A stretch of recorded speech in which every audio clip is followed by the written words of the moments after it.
आवाज India TV में आपका स्वागत है। मैं हूं अमन कामले। दरअसल इस समय संविधान और मनुस्मृति के बीच जंग छिड़ी हुई है। न्यायपालिका में ऐसे तत्वों का प्रवेश हो चुका है जो समय समय पर इसमें घी डालते रहते हैं। देश में हिंदू राष्ट्र का संक्रमण, वैसे कहने के लिए तो हिंदू राष्ट्र है, लेकिन ब्राह्मणवादी राष्ट्र का संक्रमण धीरे धीरे बढ़ रहा है।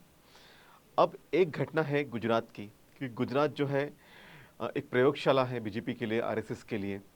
तो गुजरात हाईकोर्ट के एक जज, ब्राह्मण जज समीर दवे ने एक नाबालिग तथा जो बलात्कार पीड़ित लड़की थी उससे मनुस्मृति पढ़ने की बात कही थी। अब क्या है ये विषय, इसको जरा समझते हैं। कोर्ट के समक्ष सवाल ये था कि बलात्कार पीड़िता जिसकी उम्र 16 साल और 11 महीने है और उसके गर्भ में 7 महीने का जो है बच्चा पल रहा है, भ्रूण पल रहा है। पीड़िता के पिता ने गर्भपात की अनुमति के लिए गुजरात हाईकोर्ट में वो चले गए और क्योंकि गर्भ जो था वो लगभग 24 सप्ताह का था, तो इसलिए कोर्ट की अनुमति ज़रूरी होती है अगर उसको गिराना हो तो क्योंकि इस अवधि के बाद गर्भ गिराया जा नहीं सकता है, तो इसलिए पीड़िता के वकील ने जल्द सुनवाई का आग्रह किया और हाईकोर्ट में कहा कि वो काफ़ी चिंतित है। तो न्यायमूर्ति जो दवे हैं उन्होंने कहा, क्या कहा, इस पर टिप्पणी क्या की। देखिए किस तरह से ब्राह्मणवाद और मनुवाद के समर्थक जो होते हैं वो किस तरह से रिएक्ट करते हैं। उन्होंने कहा कि जी हाँ, आप चिंता में इसलिए हैं क्योंकि हम 21वीं सदी में जी रहे हैं। अब ये जो घटना है, इससे पहले मार्च 2021 की भी एक घटना मैं आपको याद दिला दूं कि जब चीफ जस्टिस बोबड़े थे सुप्रीम कोर्ट में, नागपुर के ही है वो, और उनके सामने भी एक ऐसा केस आया था। तो उन्होंने कहा, उन्होंने उस बलात्कार पीड़ित को शादी का प्रस्ताव दे दिया था, जिस पर काफ़ी हंगामा हुआ, काफ़ी लोगों ने टिप्पणी की। तो उसके बाद उन्होंने अपना वो फैसला वापस ले लिया। तो बहरहाल इस केस में ऐसा हुआ है कि ये जो दवे हैं, इन्होंने वो नाबालिग जो बलात्कार पीड़ित है उनसे कहिए कि अपने दादी से पूछिए कि शादी के लिए अधिकतम उस समय उम्र जो थी 14 से 15 साल होती थी और लड़कियां 17 साल की उम्र में ही बच्चे को जन्म दे दी थी।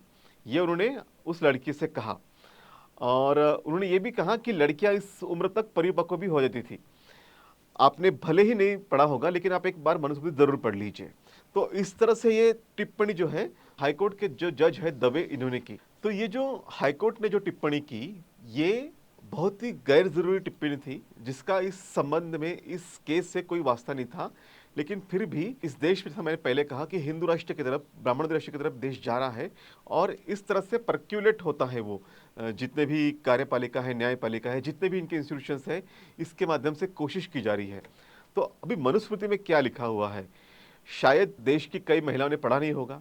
तो मनुस्मृति में क्या लिखा है, कई लोगों ने शायद पढ़ा नहीं होगा।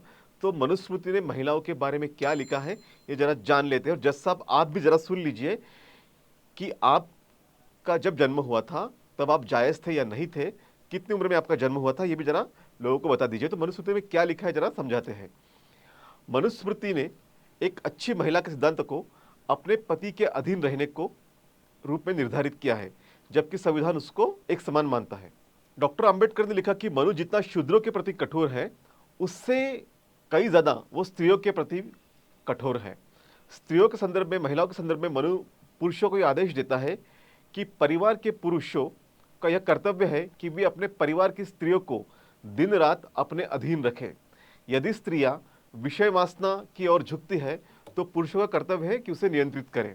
मनु साफ शब्दों में कहते हैं कि स्त्री को कभी भी स्वतंत्र नहीं छोड़ना चाहिए। स्त्री को बचपन में पिता, युवावस्था में पति और जब उसका पति मर जाता है तो पुत्र के नियंत्रण में रहना चाहिए। मनुस्मृति अध्याय 9 श्लोक 2 से 6।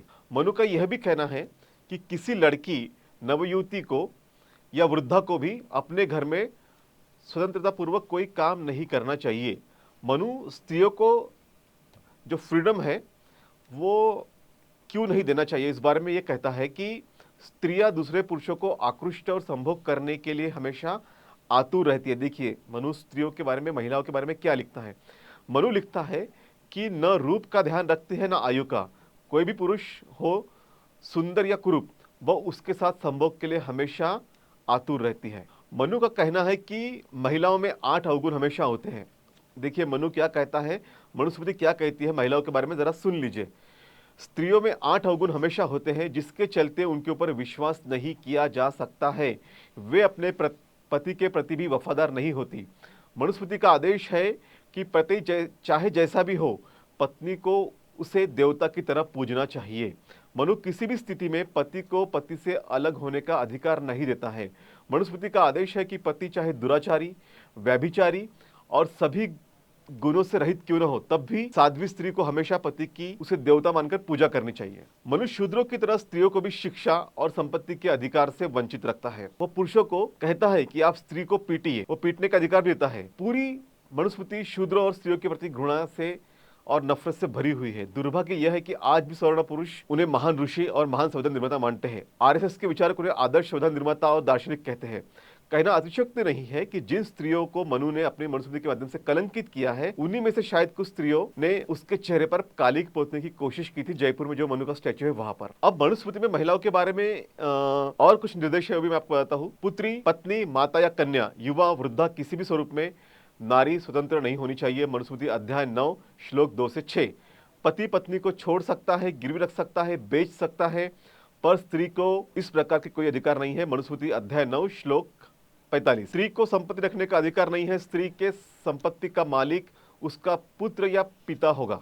मनुस्मृति अध्याय 9 श्लोक 416। असत्य जिस तरह अपवित्र है, उसी भांति स्त्रियां भी अपवित्र है। पढ़ने, पढ़ाने, वेद मंत्र बोलने या उपनयन का स्त्रियों को अधिकार नहीं है। मनुस्मृति अध्याय 2 श्लोक 66 और अध्याय 9 श्लोक 181। पति सदाचारहीन हो, अन्य स्त्रियों में आसक्त हो, दुर्गुणों से भरा हो, नपुंसक हो, फिर भी स्त्री को उसे देवता की तरह पूजना चाहिए। मनुस्मृति अध्याय 5 श्लोक 154। अब इस मामले में जो जावेद अख्तर है, गीतकार हैं, उन्होंने ट्वीट किया है। वो लिखते हैं कि गुजरात हाईकोर्ट के एक न्यायाधीश ने 17 साल से कम उम्र की बलात्कार पीड़िता को ज्ञान दे दिया है कि मनुस्मृति के अनुसार यह सही है कि एक लड़की 17 साल की उम्र में मां बन जाए। मुझे आश्चर्य है क्या राष्ट्रीय महिला आयोग को इसके बारे में कुछ नहीं कहना है। इस पर वरिष्ठ पत्रकार दिलीप मंडल भी ट्विटर पर लिखते हैं कि हाईकोर्ट का एक जज कहता है मॉर्निंग सेक्स के बिना गर्भवती होती है।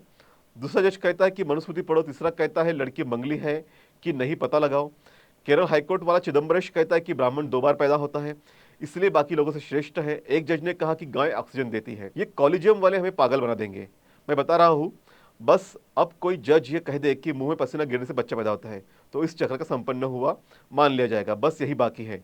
आंसू से गर्भवती होने वाला तो बोला जा चुका है। भारत का संविधान अनुच्छेद 51 क ज यह कहता है कि हर नागरिक का कर्तव्य है कि वैधानिक दृष्टिकोण, मानववाद और ज्ञानार्जन तथा सुधार की भावना का विकास करे। सुन रहे हो मिलॉर्ड, लोग थोड़ी मर्यादा रखिए। इलाहाबाद हाईकोर्ट की यह घटना है। इलाहाबाद हाईकोर्ट ने एक रेप पीड़िता की कुंडली जांच करने का आदेश दिया था, जिस पर भारत के चीफ जस्टिस चंद्रचूड़ ने इंटरवीन किया और उस केस में जो कुंडली जांच करने का आदेश दिया था उसे निरस्त कर दिया। इस संदर्भ में अर्जक संघ के संस्थापक रामस्वरूप वर्मा के विचारों और निर्देश के अनुसार अर्जक संघ के कार्यकर्ताओं ने डॉक्टर अंबेडकर जयंती के पखवाड़े 14 अप्रैल से 30 अप्रैल 1978 के अवसर पर, उस वक्त की बात बता रहा हूँ, बिहार एवं उत्तर प्रदेश के 26 स्थानों पर रामायण, रामचरितमानस और मनुस्मृति को सार्वजनिक रूप से जलाया था। अर्जक संघ अंबेडकर जयंती को चेतना दिवस के रूप में मनाता है। उस समय की उत्तर प्रदेश सरकार ने इसे आपराधिक कृत्य मानकर अर्जक संघ के 14 लोगों को गोरखपुर और 73 लोगों को कानपुर जेल भेज दिया था। आखिर अर्जक संघ ऐसा क्यों करता है?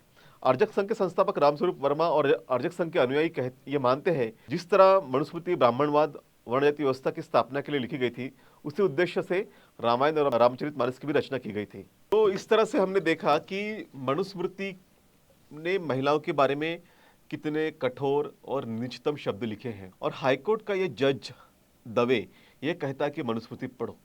तो मनुस्मृति का कहना ये था, आपको शायद पता होगा कि भारत में एक समय ऐसा भी था कि जब जो बच्चियां हैं उनका बाल विवाह होता था और बाल गंगाधर तिलक, जिसे लोकमान्य कहते हैं, वो हमेशा बाल विवाह के समर्थक रहे हैं। जब अंग्रेजों ने बाल विवाह को प्रतिबंधित करने की बात कही थी, सबसे पहले उसके समर्थन में तिलक ने लिखा था। और उन्होंने ये भी कहा था कि लड़कियों को, महिलाओं को शिक्षा की कोई ज़रूरत नहीं है, उनका काम सिर्फ घर में रोटियां सेकना है और अपने पति की सेवा करना है।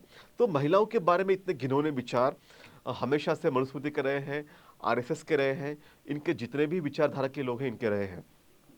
महात्मा फुले को, सावित्रीबाई फुले को क्यों पहली महिलाओं की स्कूल शुरू करनी पड़ी? क्योंकि सदियों तक महिलाओं को, शूद्रों को शिक्षा से वंचित रखा गया, उन्हें जानबूझकर शिक्षा से दूर रखा गया।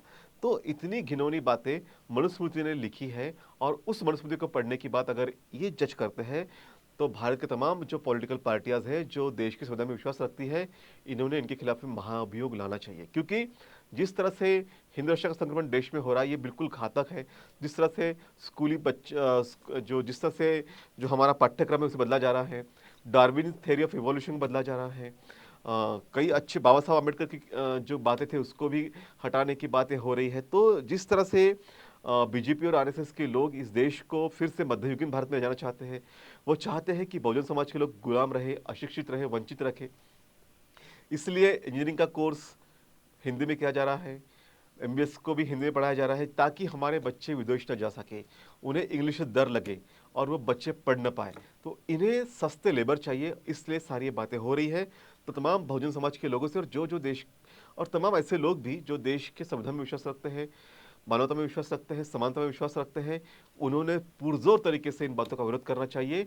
और जब जब वक्त मिलता है, इन्हें सत्ता से दूर हटाने के लिए हमेशा प्रयास करते रहना चाहिए। धन्यवाद।